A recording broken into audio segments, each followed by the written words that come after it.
Okay, this got annoying pretty fast. Hello everybody, welcome back to the channel. My name is Ledger, and today I am going to be providing some defense for Terminator Dark Fate.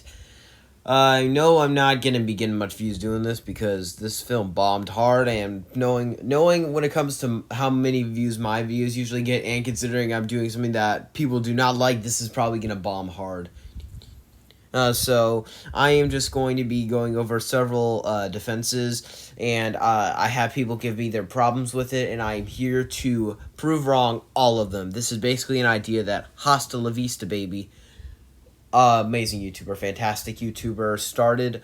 So I will be using this and like getting a bit more high tech with it in terms of like I'm actually saying this in person. So let's begin. Flaw number one, the flaw that I kept getting, the flaw that was I got so many times, I then made another community tab saying in a pretty annoyed way, okay, let's try this again. Give me a flaw with Terminator Dark Fate in all caps, besides John Connor.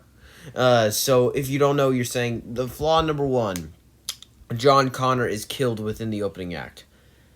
I have no idea why people keep getting angry with this. I guarantee you, most of the people who put Terminator Dark Fate in last place have never even seen the movie. They just put it in last place because of the fact that they killed John Connor within the opening act. Or they only put it because of that one scene. They do not go for the quality of the movie at all, because there's nobody that can actually seriously, truthfully look upon Terminator Dark Fate and say it's the worst if T3 is in the equation in terms of quality and pacing. Because, boy, ugh, woof when it comes to 3. So, anyway, John Connor, a lot of people like to say it is a terrible ending and then that it's a complete and utter betrayal. No, it's not. If you watch Terminator 2, then it's actually because John Connor still succeeds. They stop Skynet, and it was always about John Connor just stopping Skynet, and they do, because later on in the movie you even hear when they create a new timeline, Grace does not know what Skynet is because it's now Legion. So Skynet is still destroyed. It's just that the humans kept on creating something and we got what's called Legion. So they didn't destroy the ending of T2. They used John Connor, and they say that's like Alien 3 or T3 because they completely undo the ending. No. T3 and Alien 3 destroy the ending for no reason. Terminator Dark Fate does it at the beginning because they're trying to create a new timeline for the sake of their story to make it to where they can reframe the events of the original and Judgment Day to make a direct sequel. It makes sense. Flaw number two, I also got some things called the pacing issues. I think it's pretty darn well paced, so I'm just going to say I disagree with that flaw. So now we're going to move on to another flaw. The Rev 9 does not get too much screen time. Okay, I'm gonna say to poke a hole in this one, I have to say this. If you watch the original Terminator from 1984, if you watch it and say that, but then you watch this one and say the Rev 9 does not get too much screen time. If you watch the original, Arnold's not given too much screen time. You see him in the gun shop. You see him naked, killing those guys. But if after that, it's mostly just a game of cat and mouse when it comes to that, because he's only in that scene, the two scenes I just mentioned, as well as that scene where he kills that lady and that scene in the police station, and that stuff all together is only like 10 minutes long. Other than that, he's regarded as small like little cameos in the scenes, but he's not used too much. It's mostly about it's mostly about Sarah Connor and Kyle Reese. He's more of a background character. He's more of a side character. So also the T-1000, he's not used very much into. Because the killer Terminators, they're always used in a manner to where they're always in the background. It's always about the characters that we came to see, like the Rev 9, he's used very little in it, but he still has like the cameos where you see him hunting the people, and like you see that this is easily by a landslide our best villain. Even if you don't like Terminator Dark Fate, you at least know, or you're a complete idiot. This is easily the best Terminator villain, because especially considering the Terminatrix is a horrible villain. At least this one is very intimidating, is by far the biggest physical presence. And that guy's pretty skinny. That just shows you how awful of the last... Sorry about the little cut there. Anyway, like I was saying, this is easily the best Terminator villain since the T-1000. Not that that's very big of a competition. I think the Terminatrix is a horrendous villain.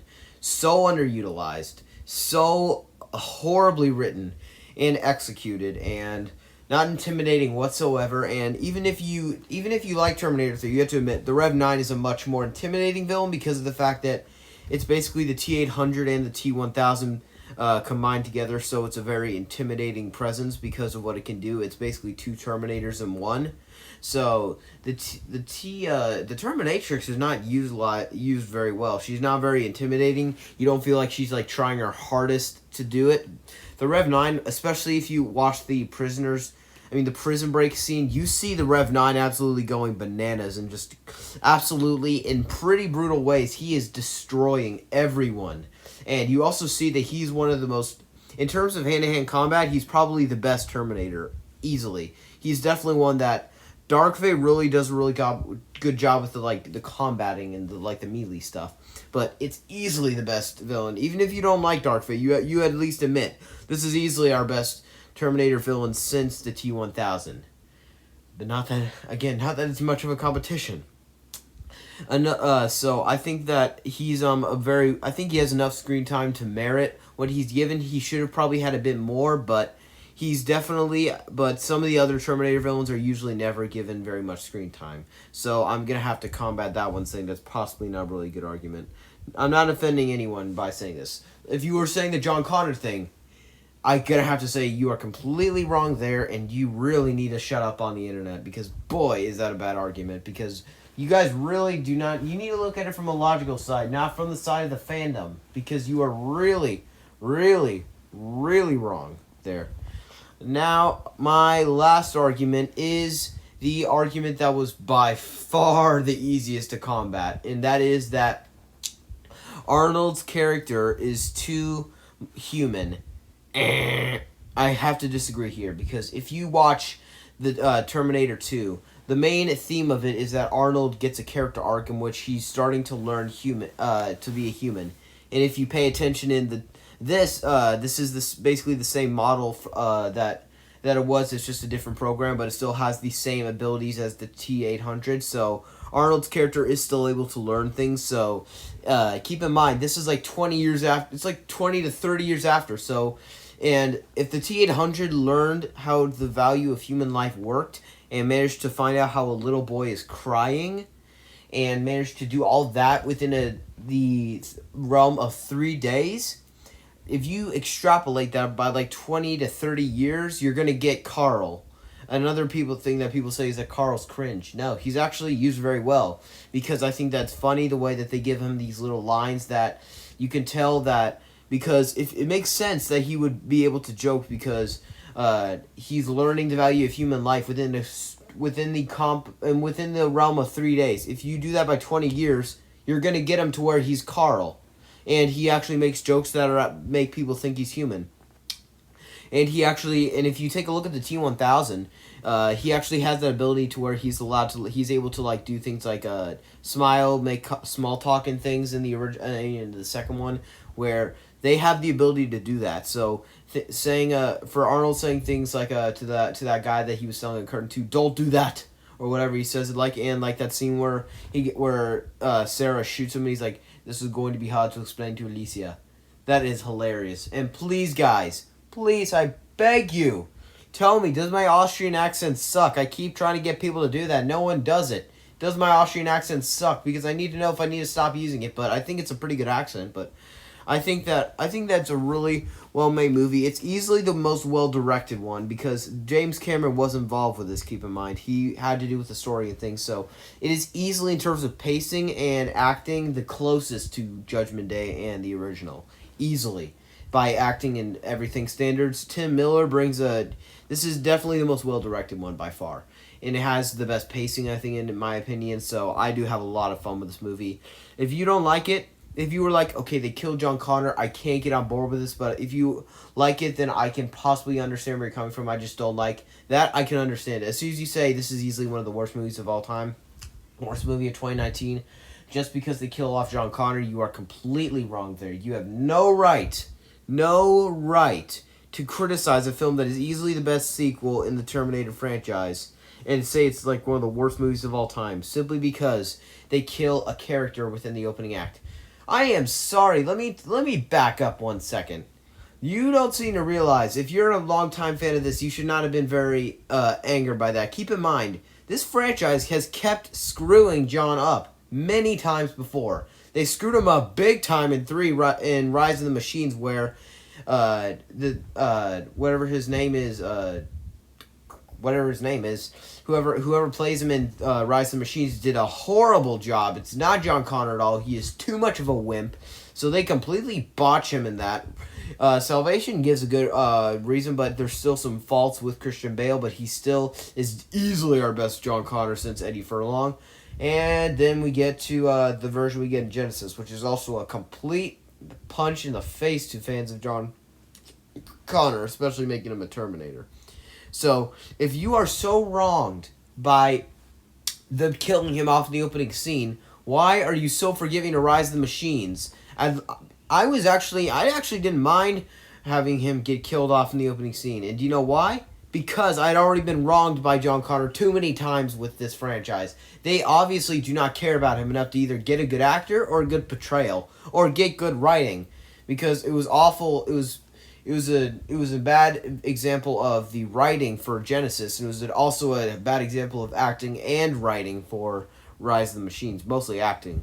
But seriously, why are you so wrong? Why are you so mean to Dark Fate? Because especially, and I am so angry that instead of getting a sequel to this like we could have with a great Terminator sequel that is easily the best one we've had since Judgment Day, when we could have had this, I am so angry that so-called fans, you guys can't see me, but I just did air quotes, but so-called fans managed to take that away from us because of the fact that this film actually does a great job of being a Terminator film. Just because they kill off a character that had been screwed up way too many times.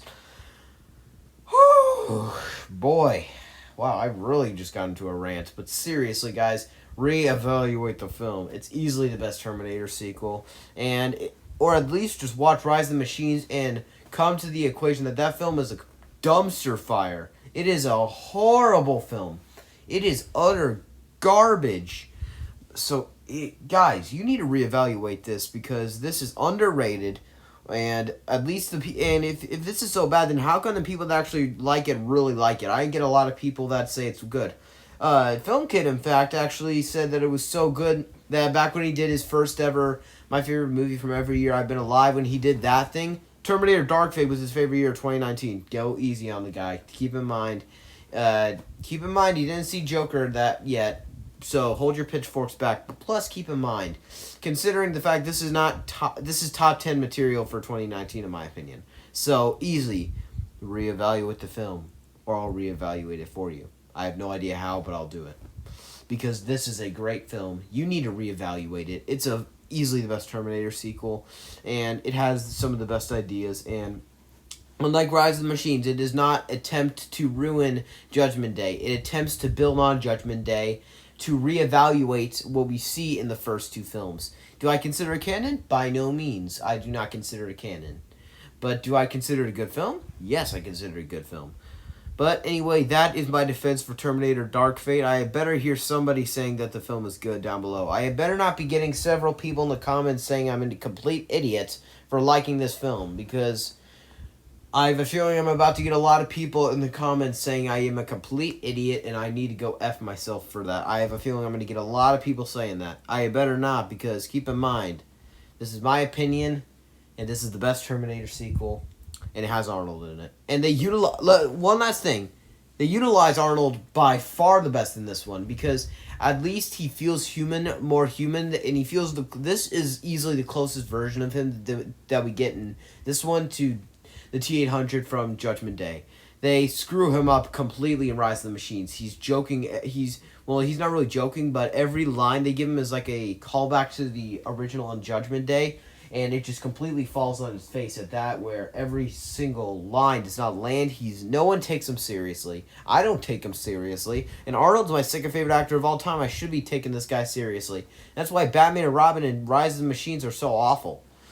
Anyway, Genesis is, I don't mind the version as much, but I don't necessarily like it. It's still kind of weird. This version feels the most like it. It feels like the T800 we saw in Judgment Day, only extrapolated by 30 years. So you do that, you're gonna get Carl, and it's even funny how they even address some of the things like Carl, one of the most generic and one of the most like used names of all time. I'm not knocking against anyone with the name Carl. I'm just saying, and they even have a funny line with like Sarah Connor saying like, "Your name's Carl. I'm never calling you Carl." That is a hilarious line. So, it has some of the best humor. It has easily the best humor in the entire franchise since Judgment Day. It has everything the best since Judgment Day. So, you guys need to reevaluate this film. But anyway, thank you all so much for watching. That's my defense for Terminator Dark Fate. Please like and subscribe, and have a good one. Hasta la vista, baby.